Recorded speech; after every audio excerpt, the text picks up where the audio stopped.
Pemirsa, ke informasi dari dunia mancanegara, warga di wilayah Kaukasus Rusia memberikan suaranya dalam pemilihan presiden di Rusia. Ya, di desa pegunungan Kungki di wilayah Dagestan, petugas pemilu melewati jalan-jalan sempit dan berkelok untuk menjangkau warga desa yang berusia lanjut usia.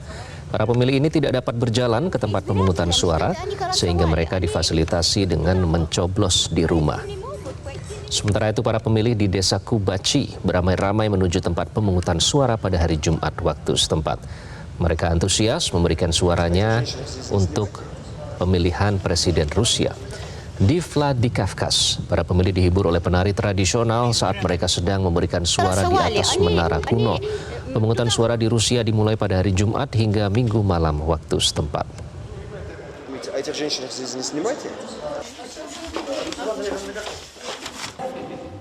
Untuk informasi terkini terkait pemilihan presiden di Rusia, kita bergabung dengan koresponden Metro TV Panca Shurkadi di Moskow, Rusia.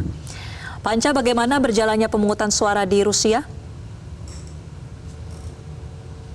Pemilihan umum presiden sedang berlangsung di Rusia sejak Jumat 15 Maret hingga hari ini Minggu 17 Maret 2024. Selain Presiden petahana Vladimir Putin yang maju dari jalur independen, terdapat 3 calon presiden lain yang bertarung pada Pilpres kali ini. Mereka adalah Leonid Slutsky, Nikolai Kharitonov, dan Vladislav Davankov. Slutsky adalah anggota senior Duma atau Majelis Rendah Parlemen Rusia yang juga merupakan ketua Partai Ultranasional Partai Liberal Demokratik. Sementara Kharitonov merupakan kandidat resmi dari Partai Komunis yang selalu berada di urutan kedua setelah Putin dalam setiap pemilihan umum sejak tahun 2000. Dan Davankov adalah ketua Duma dan anggota parlemen dari Partai Rakyat Baru. Pada Februari lalu, jajak pendapat yang dilakukan oleh Pusat Penelitian Opini Publik Rusia mengungkapkan 75% pemilih siap kembali memilih Putin. Rival Putin diyakini sulit mengalahkan sang petahana karena menurut jajak pendapat, tingkat kepuasan masyarakat terhadap Putin mencapai 80%. Warga Rusia bisa menjalurkan suara mereka mulai dari jam 8 pagi hingga TPS ditutup pada pukul 20.00.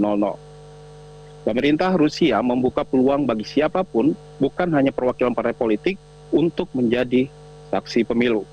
Pada Pilpres kali ini, Rusia untuk pertama kalinya menerapkan sistem pemilihan daring melalui situs web layanan pemerintah Gosuslugi, meski baru hanya tersedia bagi penduduk di 28 wilayah Rusia.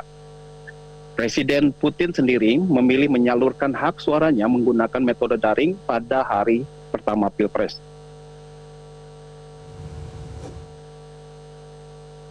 Макаров. Но я считаю, что очень важно отдать голос за будущее своей страны, за будущее своих детей, за свое настоящее и будущее. Коновалов Виктор Сергеевич. Но в наше время мы должны, как россияне, четко проголосовать и выразить свою позицию. Мы за Россию. Sekitar 500 pengamat ahli independen dari 50 negara turut mengawasi jalannya pemilu presiden Rusia. Salah satunya adalah Devi Rahmawati, akademisi vokasi Universitas Indonesia yang bertugas bersama pengamat ahli dari Bangladesh, Guatemala, Republik Dominika, Spanyol, dan Tanzania. Devi bersama pengamat ahli lainnya memantau TPS di 3 kota, yaitu di kota Kazan, Neveresnye-Chelny, dan Almaty, yang ketiganya terletak di Republik Tatarstan. Ini sebuah kesempatan langka dan menyenangkan bagi saya untuk bisa diundang ke Rusia menyaksikan langsung bagaimana pemilu di negara demokrasi seperti Rusia berlangsung dengan sangat berbeda dan banyak sekali kejutan-kejutan akan teknologi, akan kemajuan-kemajuan yang baik sekali untuk bisa diadopsi di Indonesia, yang mudah-mudahan akan membawa juga demokrasi Indonesia terus menjadi demokrasi yang baik. Demikian laporan saya dari Moskow, Rusia. Kembali pada Iqbal dan Marcel di studio. Baik, terima kasih rekan Panca Shurkadi langsung dari Moskow, Rusia. Jelajahi cara baru mendapatkan informasi. Download Metro TV Extend sekarang.